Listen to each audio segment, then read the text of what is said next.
아니 이 진짜 방송 키기 전에도 계속 이제 자기가 축구를 잘한다 라는 걸 어필하면서 막 이 좁은 방에서 그렇지. 리프팅을 하는 거야. 리프팅하고 공이 있어갖고 리프팅 몇 개 하세요? 아니 솔직히 말하면 이제 리프팅을 하잖아요. 이게 집에서 엄마가 불러야 끝내. 이제 밥 먹자 형진아 이렇게 해야 딱 멈출 수 있어. 자, 토트넘. 와, 진짜 최근 2경기 있잖아요. 네. 제가 웬만하면 토트넘 손흥민 선수 경기를 볼 때 진짜 막 치킨 시켜놓고 맥주 시켜놓고 보거든 막. 나 잤어. 아, 경기를 보다가? 그러니까 네. 그만큼 지루했죠. 지루했습니다. 답답했습니다. 그리고 이제 별다른 찬스도 못 만들고 볼만 가지고 있는 시간만 많고. 네네. 그래서 그냥 늘 이제 저도 이제 라이브를 했으니까 할 때 보면 채팅에 저 자러 갈게요. 그런 것도 많았습니까? 전반전만 보고 자러 가야 되나 봐요. 실제로 저도 뭐 이제 지인들하고 단톡방에서 축구 얘기를 하잖아. 네. 야, 뭐냐, 나 잔다 이런 거 되게 많았어. 그렇죠. 네. 그만큼 이제 경기력이 너무 안 좋았고요. 네네. 그 브라이튼 브렌트포드전이 사실은 중요한 경기였어요. 그럼요. 왜냐면 지금 뭐 사위 싸움이고. 토트넘은 이 일장만 보셔도 리버풀과 아스날전이 남아 있잖아요. 네네. 그러니까 저 강팀들과의 경기에서 혹시나 이 승점을 드랍할 수 있는 가능성이 있기 때문에 자신들보다 전력이 약한 팀, 순위가 낮은 팀을 상대로는 무조건 잡아야죠. 그렇죠. 승리를 계속 챙겨야죠. 예. 그래서 이 아스날이 그 전에 네네. 3연패를 당하면서 이 승점을 드랍하니까 토트넘한테 따라잡힌 거잖아요. 네. 그러면 안 되는 팀들한테. 그것처럼 토트넘도 마찬가지로 브라이튼과 브레트포드한테 패배하고 무승부를 거두면서 네. 승점을 결국엔 챙기지 못했고. 그렇습니다. 그러면서 어찌어찌 지금 아스날을 제쳐내고 4위로 올라갔던 그 기간을 얼마 이제 지켜내지 못하고 잃어버렸어요. 다시 이제 아스날이 4위가 됐죠. 그렇습니다. 자, 그 직전 경기들 보면 뭐 웨스트햄, 뉴캐슬, 아스톤 빌라전에서 3대1, 5대1, 4대0 뭐 대량 득점했었고, 그렇죠. 그리고 뭐 에버튼과 리즈를 상대로도 5대0, 4대0 승리, 대승을 기록한 바가 있었는데, 토트넘 보면 저희가 뭐 계속 토트넘의 경기력을 얘기할 때마다 정말 전방 압박을 강하게 하는 팀한테는 대량 득점에서 쉽게 이기는데, 그렇죠. 이게 오히려 참 뭐 브라이튼, 브렌트포드 같은 경우 수비에 딱 잠그는 그런 팀들 상대로는 정말 아무것도 못하는 팀이다.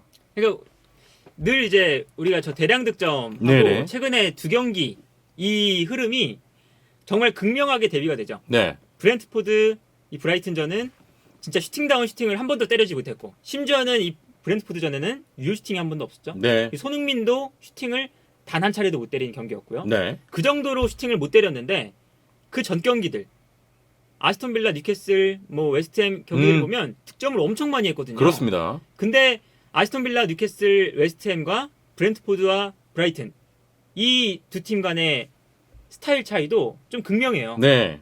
토트넘을 만났을 때 브렌트포드와 브라이튼은 수비 라인 내렸죠, 그냥. 그리고 토트넘한테 먼저 공격해봐라. 네. 우리가 그걸 막고 역습하겠다. 이런 거였고, 아스톤 빌라, 뉴캐슬, 웨스트햄은 그리고 이제 여기에 더해서 에버튼 5대0, 네네. 5대1, 그리고 리즈 4대0. 뭐 그 경기들을 생각을 해보면 이 팀들은 압박을 강하게 걸었거든요. 그래서 전방에서 토트넘을 강하게 압박하고, 그게 이제 토트넘의 이 약점 중 하나가 또 후방에서 빌드업이 좀 불안할 때가 많잖아요. 네. 그걸 노리고 앞선에서 강하게 압박했는데 이게 오히려 이 콘테 감독의 뭐 장점을 살려주는 골이었죠. 콘테 그렇습니다. 감독은 이 토트넘을 막기 전부터도 역습 패턴에 세계에서 가장 역습 패턴을 가장 잘 만드는 감독이었거든요. 그러다 보니까 상대팀이 토트넘을 후방 빌드업 약하니까 전방에서 압박하면 우리가 좀 경기 흐름 가져가겠는데 하고 전방에서 압박을 하니까 콘테 감독이 오히려 이러면 우리가 뒤를 노리는 케인과 손흥민을 활용해서 뒷공간을 노릴 수 있겠다. 이게 이제 맞아떨어지면서 대량 득점을 했죠. 그렇습니다. 근데 이 경기에서 토트넘이 경기력이 좋았느냐? 이건 또 아니었어요. 대량 득점은 했음에도 불구하고 경기력 자체는 썩 그렇게 좋진 않았던. 그렇죠. 그래서 우리가 계속 이 달수 없이 할 때도 말씀을 드렸는데 콘테 감독이 대량 득점할 때 그때도 말씀을 드렸지만 경기력이 들쑥날쑥했어요. 맞아요. 그 경기 한 경기 안에서도 들쑥날쑥했어요. 네네. 그래서 전반전에 엄청나게 밀리다가 볼 한 번도 전진시켜보지도 못하다가 후반전에 들어서 상대팀이 계속 전방 압박하니까 그걸 이용해서 역습하고 한 골 넣으니까 계속 또 올라오니까 또 역습하고 네네. 이걸로 대량 득점을 한 거고 그리고 손흥민, 케인 이 두 선수의 그 역습 상황에서의 결정력이 높으니까. 이게 상식적으로 이해가 안 갈 만큼 너무 결정력이 좋아요. 네네. 그래서 어제 이제 우리가 에버튼과 리버풀전 보면 에버튼이 리버풀보다 한 60분까지는 기회가 더 많았거든요. 고든의 역습. 그렇죠. 예. 점유율이 한 10% 내외였는데 역습 기회는 훨씬 많았어요. 네. 근데 결국 득점을 못 하잖아요. 근데 손흥민과 케인이었다면 어땠을까? 생각해보면 어제 중계하면서도 저희가 그런 얘기 네. 참 많이 나눴습니다. 손흥민과 케인이었다면 그 한두 번의 찬스를 득점으로 만드니까 네. 그게 토트넘의 가장 큰 힘이고 그게 토트넘을 4위까지 끌어올릴 수 있는 힘이거든요. 네네. 그래서 이제 그게 이제 잘 맞아떨어지면서 대량 득점을 할 때는 정말 시원시원하게 후반전에 네. 그게 됐는데 전반전에도 좀 이게 경기력이 좀 별론데라는 생각이 들었고 그리고 이제 브렌트포드와 브라이튼을 만나니까 여기서 토트넘의 약점이 완벽하게 드러난 거죠. 그러면서 강점은 보이지 않는. 그렇죠. 자, 그 지공 상황이 되면서 이게 저 콘테 감독이 어떻게 보면 약점. 지공 상황에서 해결책이 뚜렷하지 않는다는 양점. 그리고 손흥민 선수를 비롯한 케인 선수도 그렇고 네. 뭔가 이게 좁은 공간에서 툭툭툭툭 거리면서 만들어가는 스타일이 아니다 보니까 맞아요. 상당히 고전을 했습니다. 최근 두 경기를. 이 케인도 그렇고 손흥민도 그렇고 네. 그리고 쿠루셉스키도 그렇고 이 손흥민, 케인, 쿠루셉스키 이 세 명의 쓰리톱 조합이 네. 지공 상황에서 그리고 좁은 공간에서 볼을 막 잘 다루는 조합은 아니에요. 절대 아니에요. 네네. 그래서 뭐 아자르나 메시나 이런 선수들처럼 막 패스 주고받고 이런 스타일이 아니잖아요. 딱 네. 봐도. 그러다 보니까 이 토트넘은 공격할 때 공격 라인에서의 뭔가 오밀조밀한 패스들 이런 게 안 이루어지는 거죠. 그래서 콘테 감독이 오기 전에도 그렇고 콘테 감독이 온 이후에도 그랬고 네. 계속해서 좀 수비 라인이 뒤로 물러나 있는 팀들한테 아주 힘들어했어요. 그래서 이제 우리가 울버햄튼, 맨시티, 야, 벌리 네. 이 일정이 있었거든요. 토트넘이 리그에서. 근데 울버햄튼 벌리한테는 졌어요. 수비하는 팀들이죠. 울버햄튼 벌리. 근데 맨시티한테 또 이겼어요. 네네. 그러니까 이 그 일정을 딱 봐도 이 팀은 약한 것과 강한 것이 정말 극명하게 대비되는 그러니까요. 팀이다. 그러니까 저희가 이제 뭐 맨시티 경기를 중계할 때도 네. 혹은 뭐 토트넘 경기를 중계할 때도 많은 또 그 달순의 가족분들이 야 토트넘을 향해서 어떻게 맨시티를 이겼냐 뭐 이런 얘기들 그쵸. 하잖아요. 그러니까 어떻게 보면 토트넘은 야 자기의 장점을 극대화할 수 있는 팀을 만나면 맨시티든 그렇죠. 부숴버리고 어떤 팀이든 이기고 예 심지어 리버풀도 반대면? 무승부를 거뒀죠. 그러니까요.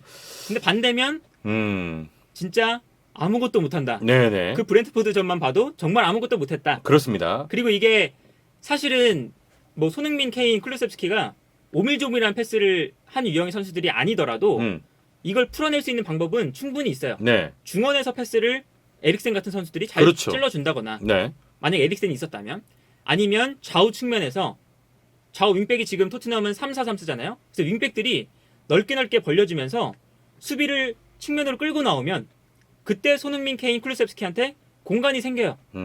그런 방식으로 풀어나갈 수 있는 가능성이 충분히 있습니다. 방법은 네. 분명히 있어요. 그런데 윙백이 아씨 문제죠. 윙백 씨. 그래서 제가 최근 기록들을 살펴보니까 네네네. 토트넘 윙백들이 얼마나 문제냐면 최근 8경기에서 크로스를 34번 시도를 했어요. 네. 윙백으로 나왔을 때. 근데 이 윙백들이 시도한 크로스 중에서 34번 중에 성공한 크로스가 그러니까 도달한 크로스죠. 우리 팀이 슈팅으로 가져갈 수 있었던 크로스가 단 하나. 그러니까 성공률이 정말 거의 제로입니다. 제로. 제로에 가까운 네. 거예요. 그러니까 저희도 음. 어제였죠. 어제 리버풀 경기 보면서 그 윙백의 어떤 크로스의 질이나 이런 그쵸. 거 보면서 와 확실히 참 잘 나가는 팀은 다르다. 음. 그런데 콘테 감독 축구에서 윙백이 굉장히 중요함에도 불구하고 말씀하신 기록이 지금 토트넘의 상황을 말해주고 있습니다. 그래서 지금 올려주신 게 34분의 1이면 2.9%다. 2.9%. 정말 엄청나게 낮은 수치고 예예. 이러다 보니까 지공 상황에서 뭐 어떻게 해볼 수도 없는 거죠. 중앙에서는 패스 주고받는 유형의 선수들이 없죠. 네네. 그리고 측면에서는 측면 흔들어주지 못하죠. 이러니까 토트넘은 지공 상황에서 아주 어려움을 겪고요. 그리고 여기서 토트넘이 약한 게 뭐냐 또 세트피스에서 엄청나게 약해요. 예. 그러니까 상대팀이 계속 수비하다가 세트피스 한번 나오면 그때 상대팀에게 실점할 수 있는 가능성이 또 높아요. 아, 그러니까 약팀에게도 당할 수 있는. 그렇죠. 그러니까 예. 약팀에게 패배할 수 있는 아주 좋은 조건을 가진 팀인 거죠. 네. 그래서 우리가 이 전반기에 벌리전에서도 비슷했거든요. 네. 벌리가 계속 수비하니까 토트넘이 아무것도 못하고 있다가 결국에는 세트피스 한 방에 그렇죠. 벌리에게 무너졌어요. 이게 원래 기본적인 상대 팀에 비해서 본인의 팀의 전략이 약하면 그렇죠. 수비로 묶어놨다가 세트피스 한 방을 좀 노릴 때가 네. 많잖아요. 거기에 이제 토트넘이 그대로 무너지는. 그래서 이제 토트넘은 전형적인 강강약약이다. 네네. 강팀에게 강하고 약팀에겐 약하다. 자, 그러면 지금 토트넘도 경기력이 들쑥날쑥하고 어떻게 보면 맨시티 같은 강팀을 상대로는 잘했고 반면에 또 약팀을 상대로는 이렇게 약한데 네. 근데 또 콘테가 어떤 거냐면 어제 이제 클럽 감독 같은 경우도 좀 안 되니까 바로 변화를 통해서 그렇죠. 적중을 했는데 콘테 감독은 그게 좀 약간 소극적이라는 느낌이 들어요. 이거 콘테 감독이 소극적인 게 네.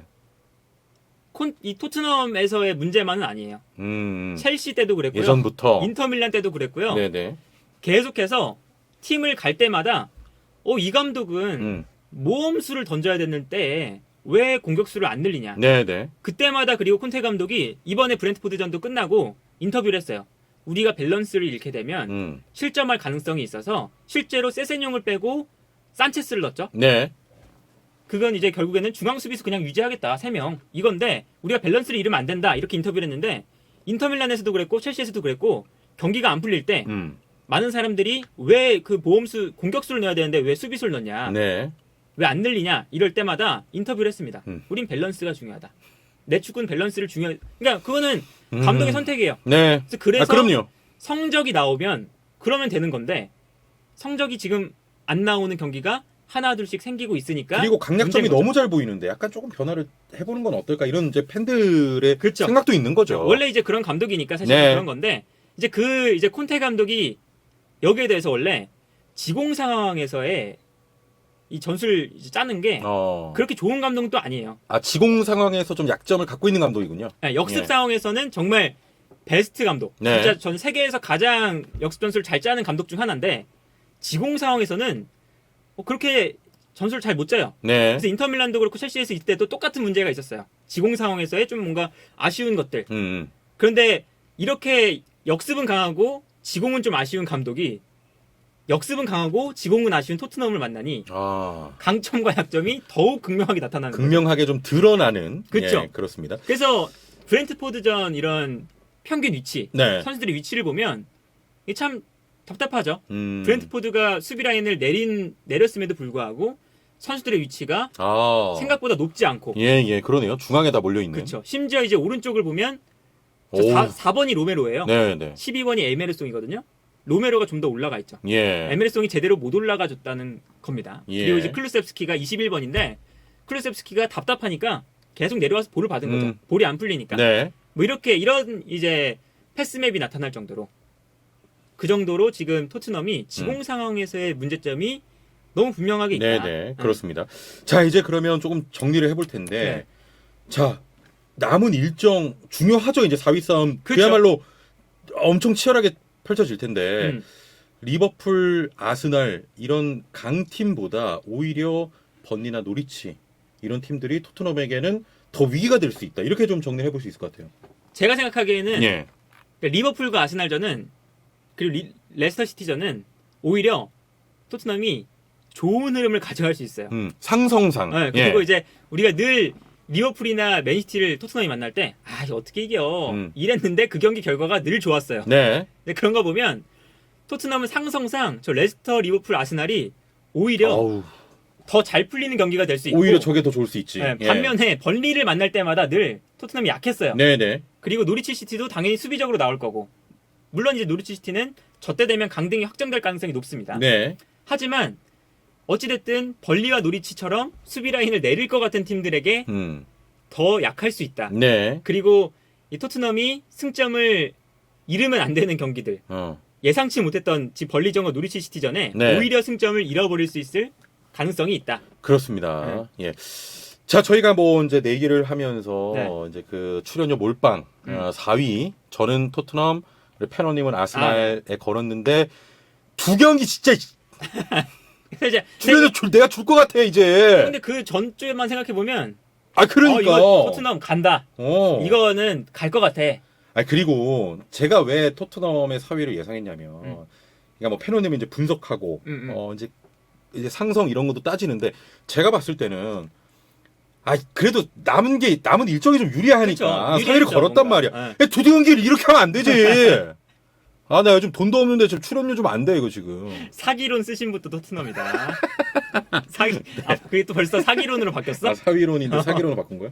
그리고 알겠습니다. 실장님도 네. 일주일 전만 해도 콘테가 미리 왔으면 우린 우승도 맞아. 우승도 가능했을 것 같은데 맞아. 너무 늦게 와서 아쉽다. 네. 그리고 레비가 여름 이적 시장 때부터 데려왔어야지. 막 이랬단 말이에요. 맞아.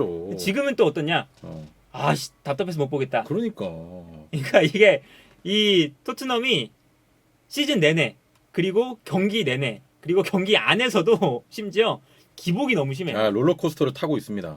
그거는 뭐 사위 싸움 하고 있는 지금 팀들이 뭐 에버튼, 뭐 아스날도 마찬가지고. 아스날도 마찬가지고. 네, 아무튼 이 토트넘은 어찌 됐든 벌리와 노리치전이 더 위험할 수도 있다. 그렇습니다. 이겨라 이 새끼야.